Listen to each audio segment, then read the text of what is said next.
कई बार ऐसा होता है कि बात बुद्धि से समझ में आ गई और हमें लगता है कि यह हमें समझ में आ गई, बात हमारे जीवन की बात बन गई, हमारे जीवन की गीता बन गई। हमें लगने लगता है, कोई अर्जुन सोच सकता है सुनकर समझ में आ गई बुद्धि से बात मैथोडिकली, और सोच सकता है कि बात बन गई। वो तो बड़ा खतरनाक हो गया, जीवन रूपांतरित कभी भी नहीं होगा। और ये समझ में आ गई बात कि नहीं समझ में आई तो बड़े सौभाग्यशाली हो, क्योंकि जब तक जीवन में घटित ना हो जाए, वो हमारा जीवन ना बन जाए। भगवत गीता भगवान कृष्ण के मुंह से हमने सुनी, सदगुरु ओशो की अमृतवाणी सुनी, उसमें डूबे हम। अब हमारी भगवत वाणी, हमारे पूरा जीवन, हमारा रोम रोम रोया रोया भगवत गीता गाने लगे, हमारे प्राणों का गीत बन जाए, तब हम क्षेत्र क्षेत्र के विभाग समझे और अनुभव किए और जिए। ये हमारे जीवन का हिस्सा बन गया, हमारा अनुभव बन गया।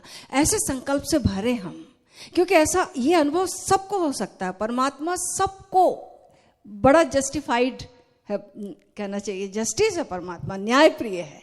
वो सबको एक जैसा अवसर देता है। भगवान कृष्ण को जो अवसर दिया, भगवान बुद्ध को जो अवसर दिया, भगवान ओशो को जो अवसर दिया, वो ओशो ने हमें याद दिलाया। और ये जान लें हम कि हम सबको भी वही अवसर है और हम सब भगवत गीता गा सकते हैं, अपनी अपनी गीता।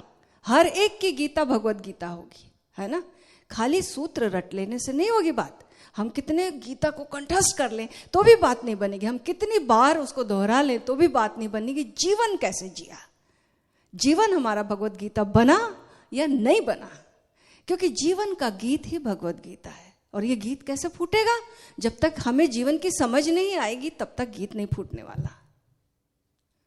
तो क्षेत्र क्षेत्रज्ञ विभाग, एक बात तो ये कि बड़ी कठिन सी बात लगती है क्षेत्र और क्षेत्रज्ञ, लेकिन वही बात है कि ज्ञाता और ज्ञेय, जिस चीज को हम जान रहे हैं और जो जान रहा है, ये इतनी सी तो बात है। इसी का विभाग करना है, इसी को डिस्क्रिमिनेट करना है, इसी को अलग अलग करना। क्या क्षेत्र है और क्या क्षेत्रज्ञ है, क्या हम जान रहे हैं और कौन जान रहा है, जानने वाला। बस इतनी सी बात है ना।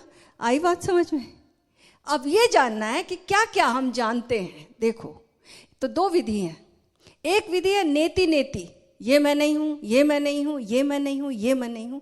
ये एक विधि है, ये ज्ञान योग है कह लो, है ना, ध्यान योग है कह लो। नेति नेति की विधि है, श्रमण का मार्ग है। और एक विधि है कि सर्वत्र वही है, तू ही तू है, तू ही तू है, तू ही तू। आज मैं अभी सेशन लेने के लिए आ रही थी तो एक चिड़िया बोल रही थी और मैं माधुरी माँ से मजाक कर रही थी। मैं बोली देखो इसको गौर से सुनो। ये चिड़िया बोली तू कहाँ, तू कहाँ, तू कहाँ। और उसके बाद पता नहीं क्या हुआ, बिल्कुल बोली ही बदल गई उसकी। बिल्कुल उत्साह और उमंग में वो चिड़िया फिर गाने लगी। शायद जिसके लिए वो बोल रही थी तू कहाँ, तू कहाँ, मीटिंग हो गई लगता।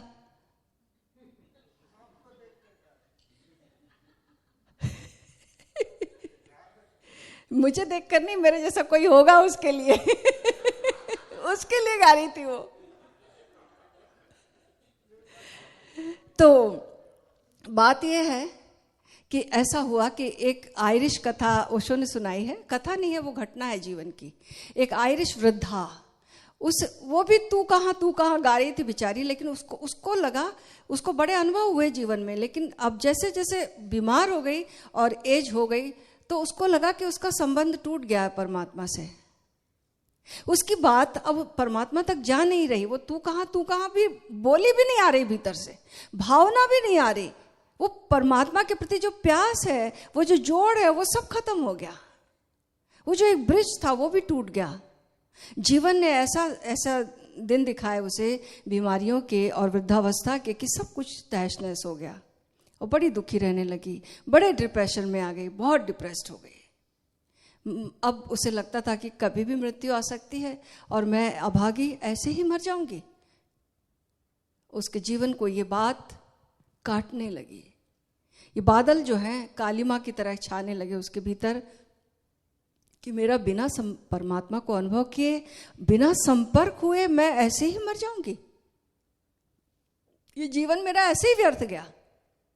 और याद रखना, जिसने कभी अनुभव कर लिया हो और फिर जब उसे कभी अनुभव ना हो तो उसकी पीड़ा उसका जो खाई है वो बहुत ज्यादा हो जाती है।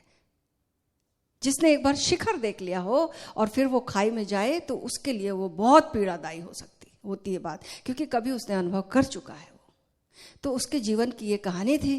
वो बहुत रोती थी और मरने को थी। आज गई कल गई। उसका एक मित्र आया मिलने के लिए और मित्र ने पूछा, ठीक है वृद्धावस्था आ गई, आप बीमार भी हो, अभी ठीक भी हो गई हो, लेकिन चेहरे पर जो डिप्रेशन की जो रेखा है और जो परेशानी दिखती है, क्या बात है?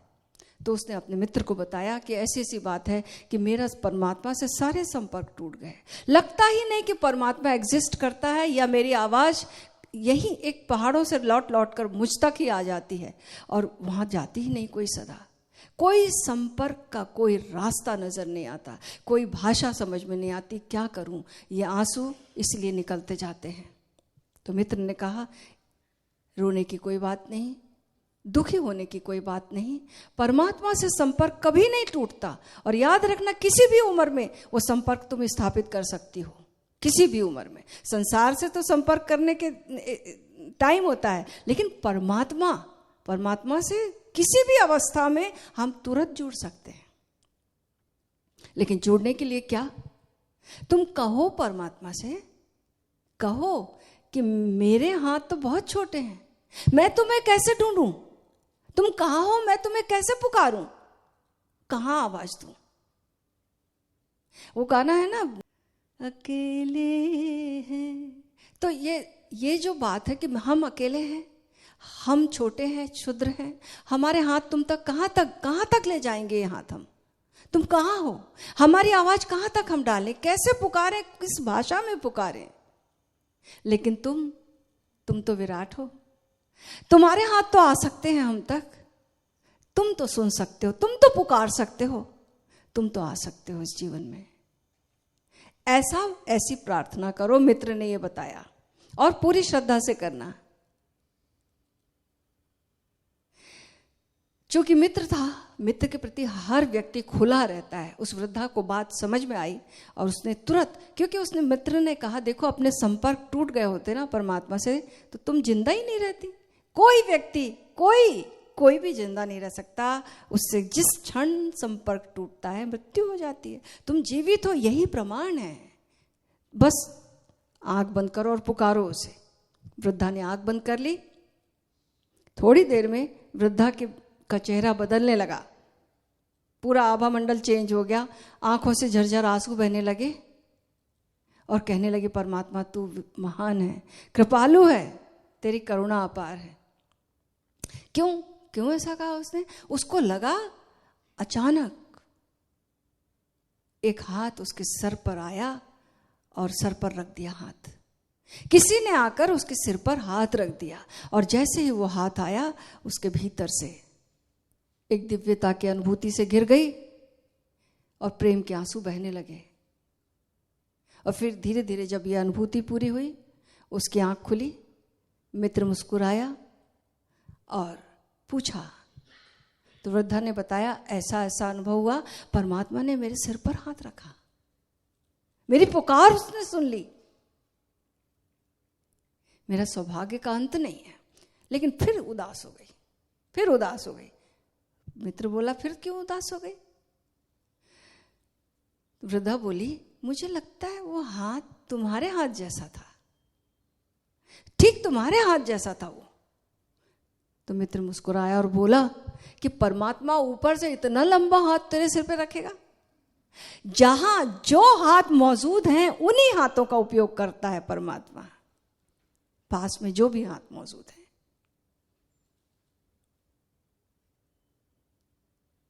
इसलिए तो हमने भगवान शंकर की मूर्तियां बनाई हैं जिसमें कि हजारों हाथ हैं और नृत्य चल रहा है। उसके हजारों हाथ हैं, हर हाथ उसका हाथ है। इसी से संबंधित एक घटना और याद आई। एक समय की बात है, विश्व युद्ध में किसी शहर की बात है जहां पर एक बहुत सुंदर, यूरोप की घटना है ये, तो एक जीसस की मूर्ति बहुत ही सुंदर थी। अब वो तहस नहस हो गई युद्ध में, बम से उसके टुकड़े टुकड़े हो गए। लेकिन जो लोग रहते थे उनको बड़ा प्यार था इस मूर्ति से। लोगों ने उस मूर्तियों को ढूंढा और इकट्ठा किया और सारे अंग उसके जोड़े। लेकिन वो ढूंढते ढूंढते हाथ नहीं मिले, मूर्ति के हाथ नहीं मिले। अब बिना हाथ के मूर्ति लोगों को बड़ा अखरता था। जगह जगह जितने मूर्तिकार थे उनसे संपर्क किया, लेकिन कोई वैसा हाथ नहीं बना पा रहा था जो मैच कर पाए इस मूर्ति से। एक बहुत ही वृद्ध मूर्तिकार आया और उसने कहा, हाथ बनाने की जरूरत नहीं है, सिर्फ एक लाइन लिख दो। और उसने एक लाइन पेंट करके उस मूर्ति के नीचे लगा दी कि मेरे अपने हाथ नहीं, तुम सबके हाथों से मैं काम करता हूं, हर हाथ मेरे हाथ है। और बात, वो मूर्ति की खूबसूरती बदल गई। और मूर्ति के द्वारा जीवन में एक संदेश मिलता गया, जीवन एक प्रेरणा देने लगा। वो मूर्ति जीवन को एक प्रेरणा देने लगी कि हर हाथ उसी के हाथ है, हर हाथ प्रभु के ही हाथ है। लेकिन कब होते हैं वो हाथ? मेरा आपकी कृपा से सब काम हो रहा है। ये गीत फूट उठता है, कब फूटता है? भगवान कृष्ण कहते हैं अर्जुन से कि हे अर्जुन, मैं जो कुछ तुझसे कह रहा हूं, यदि कोई उसे श्रद्धापूर्वक सुने और उसके अनुसार जीवन जिए और कर्म करे, तो उसके कर्म भी समाप्त होते, कर्म बंध भी कट जाते हैं। लेकिन शर्त है श्रद्धापूर्वक। श्रद्धा से हम सोचते हैं कि विश्वास। याद रखना, जहां भी विश्वास है वहां अविश्वास होगा, पीछे खड़ा ही होगा संदेह। विश्वास है तो अविश्वास होगा। जैसे बीमार को दवाई चाहिए रहती है, ठीक ऐसे अविश्वासी जो मन है, संदेही जो मन है, उसको विश्वास का सहारा, विश्वास की दवाई चाहिए पड़ती है। वो विश्वास की बात नहीं कर रहे हैं भगवान कृष्ण। भगवान कृष्ण कह रहे हैं कहां पर? जहां पर अविश्वास नहीं। ये नहीं बोल रहे कि जहां पर विश्वास हो, ये नहीं बोल रहे। प्रेजेंस ऑफ बिलीफ नहीं, एब्सेंस ऑफ अविश्वास। तो अविश्वास की अनुपस्थिति जब होती है, उसका नाम श्रद्धा है, उसका नाम श्रद्धा है। जहां कोई विश्वास नहीं है, आपका अनुभव बन गया है। विवेकानंद भगवान को खोजते थे, परमात्मा की खोज में। तो पता चला कि महर्षि देवेंद्रनाथ, रविंद्रनाथ के दादा आए हुए हैं और बड़े साधु हैं, महर्षि हैं। जैसे ही पता चला विवेकानंद को, तो वो भागे भागे भागे आधी रात को गंगा में तैरकर पहुंच गए बजरे पर, जहां पर रुके हुए थे महर्षि देवेंद्रनाथ, ध्यान कर रहे हैं। उन्होंने दरवाजा खटखटाया, पानी से गीले लथपथ पूरे, दरवाजा खटखटाया, महर्षि ने दरवाजा खोला, आधी रात थी। कॉलर पकड़ लिया जाकर महर्षि का, बोला कि परमात्मा है? महर्षि झिझक गए, बोले ये कौन सा ढंग है परमात्मा को पूछने का? जरा बैठो, गीले हो, आधी रात है। विवेकानंद लौटने लगे। महर्षि बोले बैठो, बताता हूं। बोले नहीं, आपकी झिझक ने बता दिया कि आप नहीं जानते, आपकी झिझक ने बता दिया, मुझे आपसे कुछ नहीं पूछना, नहीं जानना परमात्मा आपसे। लौट गए। कुछ दिनों के बाद फिर रामकृष्ण के पास गए। वहां पर बहुत सारे उनके शिष्य खड़े हुए थे, बैठे हुए थे, चर्चा चल रही थी। जाकर खड़े हो गए और उसी ढंग से पूछे, परमात्मा है? रामकृष्ण बोले, तुझे जानना है नहीं है का सवाल नहीं, तू जानना चाहता है, अभी बता। अभी बताता हूं परमात्मा, अभी अनुभव कराता हूं। अब विवेकानंद झिझक गए।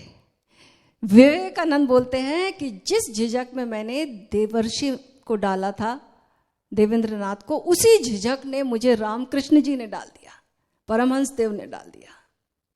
इस आदमी का भरोसा। क्यों?